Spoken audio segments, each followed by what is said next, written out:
Satu, dua, tiga, action.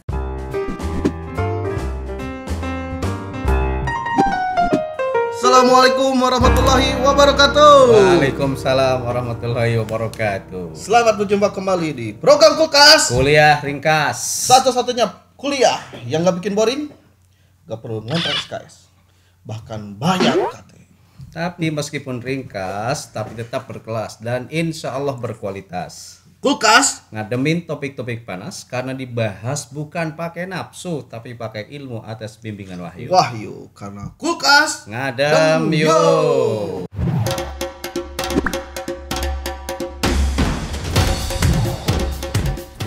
Program kali ini Om Broto. Kayak ini ya. Preman-preman menteng. Kita sekarang ditemani ini Ki. Oh iya bener nih. Kita ditemani oleh Spesial Snack episode ini nih. Lockdown, ya, satu kuliner produk UKM ya, yang rasanya luar biasa ajib.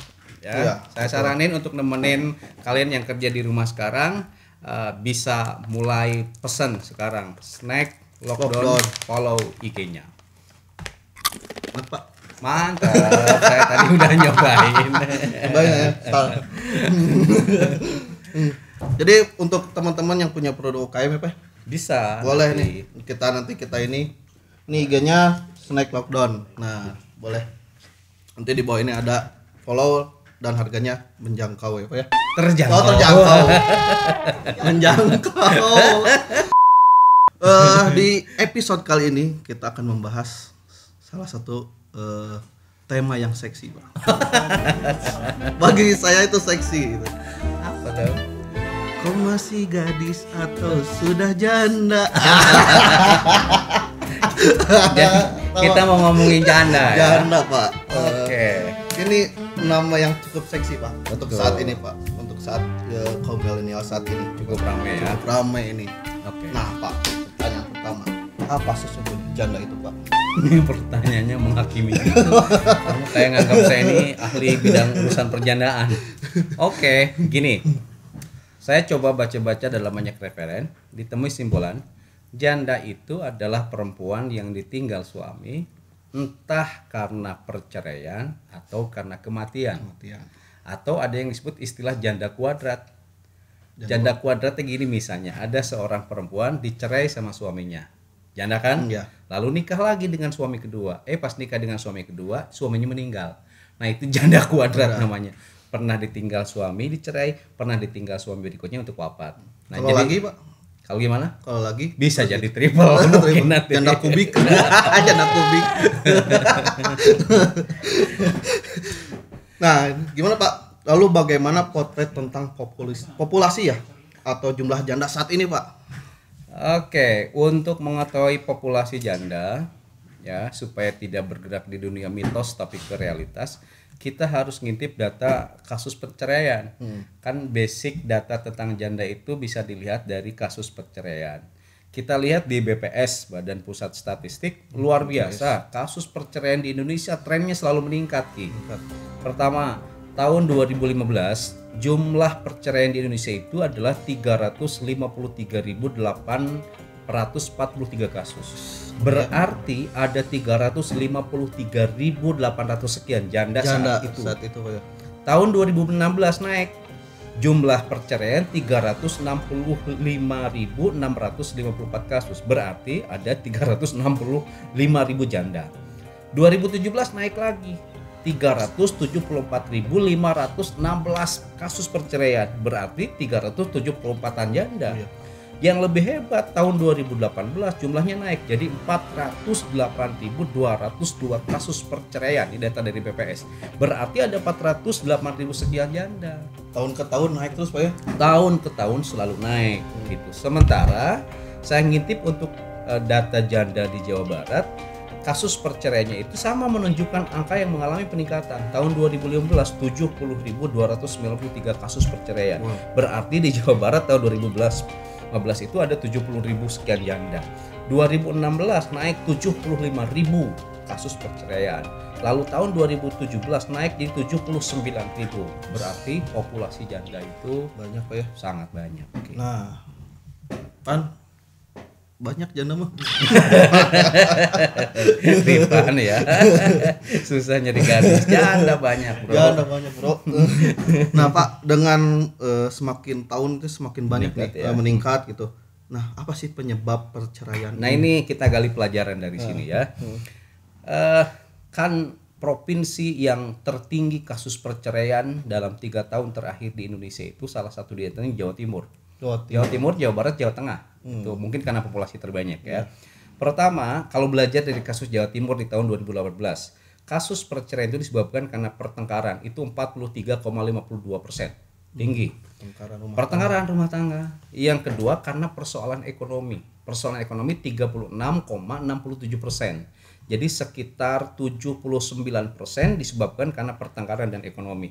Sisanya 0,53% karena persoalan narkoba, 0,18% karena poligami, 0,23% karena pindah agama, 0,39% karena cacat fisik, 0,41% karena salah satunya terlibat dalam perjudian, 0,43% karena kawinnya dipaksa, 0,48% ada alasan lain-lain, bahkan 0,5% karena mabuk, misalnya suaminya mabuk, 0,93% karena persoalan zina. KDRT menempati 1,60%. Itu penyebab perceraian. Jadi tertinggi itu karena persoalan pertengkaran dan ekonomi. Maka ini jadi bahan pelajaran gitu. Ekonomi jangan sampai meruntuhkan rumah tangga kita. Itu, belajar dari kasus itu. Tapi tidak perlu ya Pak ekonomi itu Pak? Iya jelas perlu. Tetapi mungkin kalau sudah masuk ke pernikahan harus waspada. Jangan sampai kalau orang lain bercerai karena persoalan ekonomi, maka rumah tangga kita ketika dihadapkan pada badai ekonomi jangan runtuh. Nah belajar dari sana. Gitu Ki. Itu di tingkat nasional Ki. Oke. Nah Pak, kalau perceraian di tingkat Jawa Barat sendiri gimana Pak? Nah kayaknya agak-agak mirip ya penyebab perceraian di Jawa Barat sendiri. Akannya kan selalu meningkat nih. Nah saya lihat data di tahun 2017, data dari Pengadilan Tinggi Agama Bandung tahun 2017, penyebab perceraian di kota Bandung itu ya jadi kiblat mungkin untuk Jawa Barat yang lain meskipun nanti irisannya agak-agak berbeda, tapi secara umum inilah karena pertikaian atau perselisihan itu 20.174 kasus. Kemudian faktor ekonomi 16.000 kasus. Meninggal salah satu pihaknya karena meninggal itu perceraiannya ada 1999 kasus. Karena poligami 27 kasus, KDRT 226 kasus. Jadi KDRT tuh. Kemudian lain-lain 421 kasus. Lain-lain itu seperti apa? Pindah agama, suaminya pindah agama, istrinya pindah agama, jadi nggak mau cerai. Lalu kekejaman mental. Ada kekejaman mental itu mungkin ada salah seorangnya gangguan mental. Lalu mabuk-mabukan. Suaminya senang mabuk, istrinya mabuk bercerai. Lalu karena kasus di penjara, ada istrinya di penjara, suaminya juga misalnya di penjara, itu cerai. Karena kasus perjudian, kasus perjinahan, kawin paksa, cacat badan, krisis akhlak, tidak ada tanggung jawab, cemburu. Dan kawin di bawah umur. Nah penyebab perceraian hingga lahir populasi janda yang begitu banyak di kita itu penyebab utamanya pertikaian, perselisihan dan persoalan ekonomi. Maka hati-hati rumah tangga itu jangan jadi ring tinju. Jadi jangan jadi tempat bertengkar. Makanya harus saling mafhum wal maklum. Karena perceraian itu sekali lagi tertinggi karena pertengkaran, karena pertikaian. Komunikasi mungkin Pak. Komunikasi. Masalahnya di komunikasi. Karena ketika dua insan ini bertemukan, maka menjadi solusi Pak harusnya Pak ya. Harusnya jadi solusi. Itu. Oke. Bukan malah jadi pertengkaran Bro. Potensi konflik pasti ada.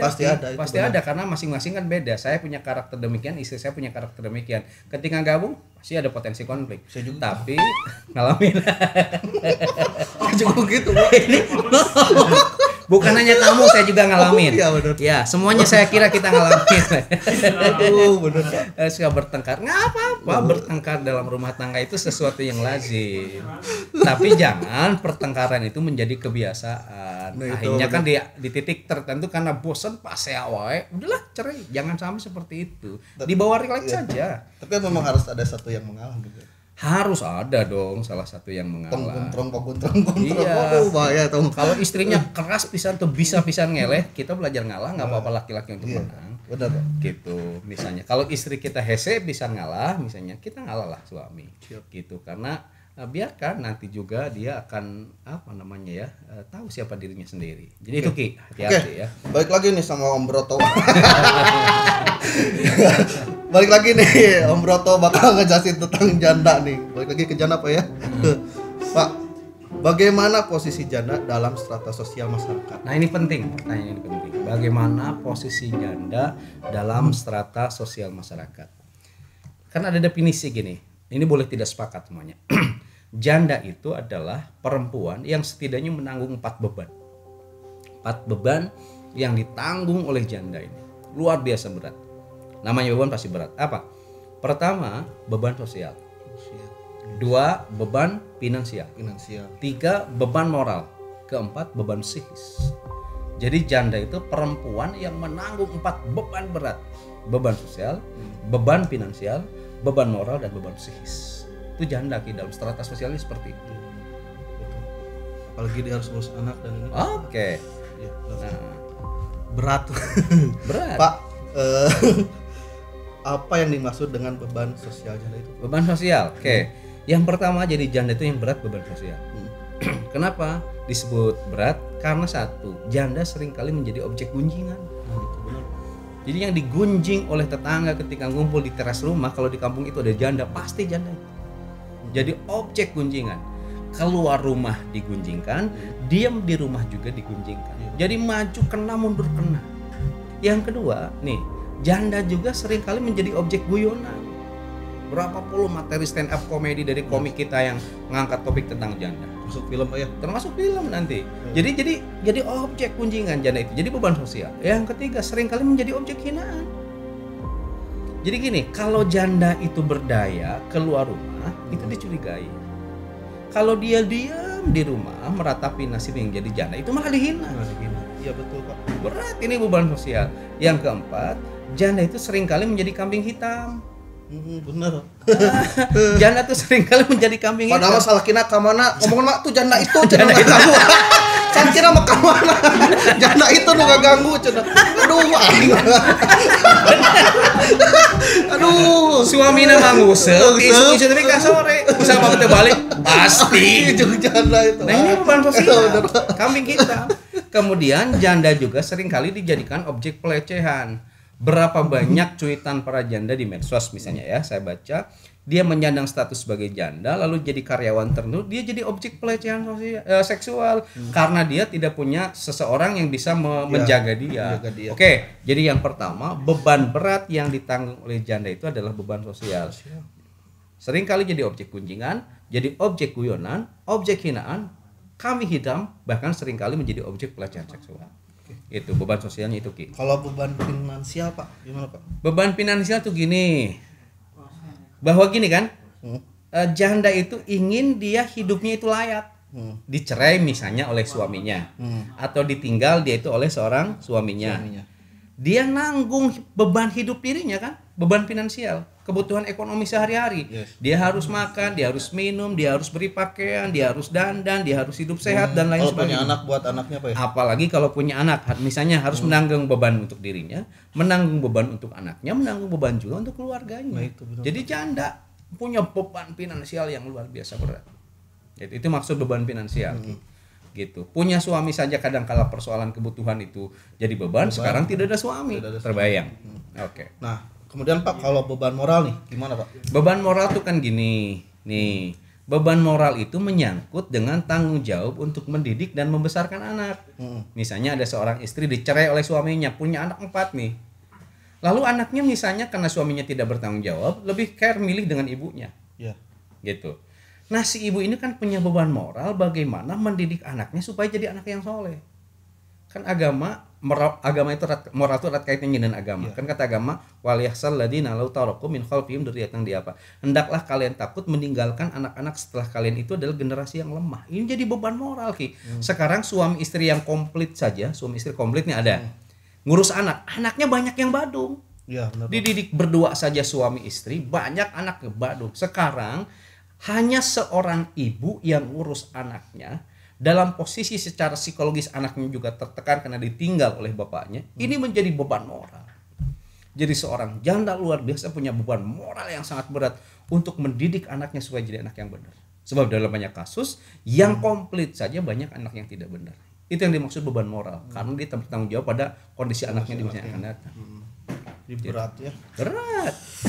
Pak, untuk beban psikis Pak, kira-kira gimana Pak? Oke, kalau saya melihat begini, beban psikis itu bisa jadi gabungan dari beban moral, dari beban sosial, dari beban finansial, itu menjadi beban psikis. Karena secara sosiologis digunjing misalnya, secara finansial mikirin kebutuhan makan dan ngurus anak-anak. Kemudian beban moral juga mikirin bagaimana harus mendewasakan anak jadi baik. Itu menjadi beban psikis. Terlebih gini Ki, yang dimaksud beban psikis itu seringkali ada stigma. Stigma itu artinya penodaan terhadap janda, ada branding, ada label yang jelek tentang janda. Apa diantaranya? Satu, penggoda suami orang. Kemudian yang kedua, perempuan ganjen. Ada yang nyebut juga perempuan genit. Seringkali sebut ada janda gatel. Bahkan seringkali dicurigai sebagai pelakor. Padahal nggak gitu semua ya. Nggak gitu semua. Janda tuh. Tapi label janda Labelnya itu tuh selalu di stigma, selalu dinodai, dan itu menjadi beban psikis. Betul Pak. Pak, kenapa muncul stigma yang harus menjadi sumber beban psikis itu terhadap janda Pak? Stigma penodaan terhadap janda itu saya menduga itu dikonstruk oleh banyak faktor. Salah satu di antaranya dikonstruk oleh budaya pop. Produk budaya populer itu apa? Di antaranya film. Kita lihat misalnya beberapa film yang pernah booming di Indonesia ngangkat topik tentang janda. Lihat tahun 77 ada film tahun 54 dulu, saya belum lahir nih. 1954 sudah ada film. Nama judul filmnya Gara-gara Janda Muda. Ini R. Muchtar sama Zaina sama Elia, itu bintang filmnya waktu itu. Tahun 73, setahun lagi saya lahir, itu ada film judulnya Si Janda Kembang. Bambang Irawan, Harjo Mulyo sama Titik Sandora, ini bintang filmnya. Dari dulu berarti Pak. Iya, kemudian tahun 77 saya baru berusia 3 tahun, sudah ada film judulnya Gara-gara Janda Kaya. Pemerannya Eni Haryono sama Nani Wijaya. Nani Wijaya itu. Kemudian 1977 juga ada film judulnya 9 Janda Genit. Ceritakan di film itu ada 9 janda yang genit. Siapa bintang filmnya? Hamid Arif, Mansur Shah sama Zainal Abidin tuh, aktor yang legendaris Indonesia. Tahun 91 nih saya mulai lagi ABG. Saya baru lahir nih. 91 ada film judulnya Misteri Janda Kembang. Bintang filmnya Sherry Marcelina, Him Damsik sama Emri Margono. Ngomong juga tentang janda. Lalu tahun 92 karena film 91 itu booming, muncul lagi film berikutnya dengan topik janda apa? Kembalinya si Janda Kembang. Masih Sherry Marcelina, masih Him Damsik, sekarang ditambah aktornya Ibra Ajari.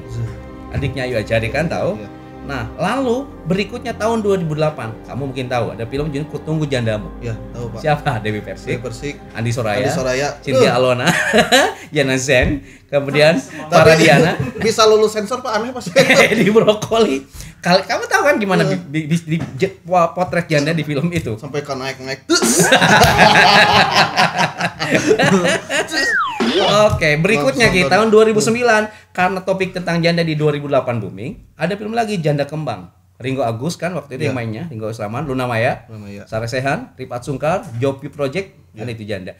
Kemudian berikutnya tahun 2009 juga ada film Darah Janda Kolong Wewe, tahu kan? Trio Macan yang mainnya. Sama Yuringo Plastika. Darah kolong wewe. Tahun 2011 baru nih, Pelukan Janda Hantu Grondong. Ini agak horor, Indah Kalalo, kemudian Aida Saskia, Angel Elga. Kemudian berikutnya tahun 2011 juga ada Mati Muda di Pelukan Janda. Isantara Rey sama Ayu Pratiwi. Ini budaya populer film yang mengangkat topik tentang janda. Nah Pak, bagaimana representasi janda dalam film itu Pak? Oke, dalam sekian judul film tentang janda yang ada di Indonesia, representasi tentang janda itu stigmatis, penuh dengan unsur penodaan. Janda diposisikan sebagai warga kelas 2. Sehebat apapun janda, tetap lu karena nggak punya suami, kelas 2. Kelas 1-nya tetap pasangan yang perempuan yang punya pasangan. Yang kedua, janda direpresentasikan sebagai makhluk lemah, sehingga dia mudah dipingpong atau mudah diapa-apa. Padahal makhluk kuat menurut saya sih. Berikutnya, janda itu di stigma sebagai perempuan murahan, gitu. Kemudian janda juga disebut sebagai perempuan penggoda dalam film itu, perusak rumah tangga orang, dan stigma negatif lainnya. Bahkan janda dianggap tidak punya daya tawar. Kalau mereka yang cantik, paling daya tawarnya di sensual tubuhnya. Maka menurut saya dalam representasi film tentang janda itu ada ketidakadilan gender. Jadi janda di stigma dengan erotik, penggoda perempuan orang lain, suami orang lain, nakal, binal, ganjan, gatel, hingga itu bisa memprem siapapun ketika mendengar kata janda dipengaruhi oleh film itu. Tapi hampir semua sekarang frame-nya seperti itu, Pak. Iya. Hampir semua orang kalau masalah tentang janda itu pasti frame-nya seperti itu. Nah, ini Pak. Jadi berat banget ya. Oke. Menjenazah janda. Jadi obrolan kita tentang janda ini sangat berat status sebagai seorang janda. Kenapa berat? Sebab 1, menanggung beban sosial, 2, menanggung beban finansial, 3, menanggung beban moral, dan 4, menanggung beban psikis. Berat, bro. Padahal menurut saya mereka bisa bertahan hidup, bisa ini anaknya itu luar biasa sekali. Nah, itu akan menjadi topik kita berikutnya. Nah, topik berikutnya tentang bagaimana pandangan Islam, Pak ya? Tentang kecenderungan sekarang banyak anak milenial yang menikah dengan janda. Nah, itu, Pak. Dianggap bahwa janda punya gairah tertentu gitu pada saat menikahnya. Apa benar Islam memandangnya seperti itu? Itu.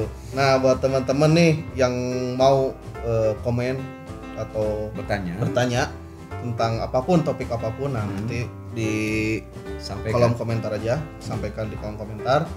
Jangan lupa subscribe dan share Kulkas kuliah ringkas. Satu-satunya kuliah yang nggak bikin boring, nggak perlu ngontrak SKS, nggak perlu bayar UKT. Tapi meskipun ringkas, tetap insya Allah berkelas dan berkualitas. Karena Kulkas ngademin topik-topik panas bukan pakai nafsu tapi pakai ilmu atas bimbingan wahyu. Kulkas ngadem yuk. Assalamualaikum warahmatullahi wabarakatuh. Rasulullah dalam hadis Abu Hurairah berkata, kata Rasul ini, as-sa'i alal armalati wal masakin. Orang yang berusaha menghidupi janda dan orang-orang miskin. Apa keutamanya? Kal mujahidi fisabilillah, seperti mujahid pejuang di jalan Allah. Wa kalladhi yasumun nahar, seperti orang yang puasa di siang hari. Wa yaqumul lail, seperti orang yang sholat malam. Keren ya.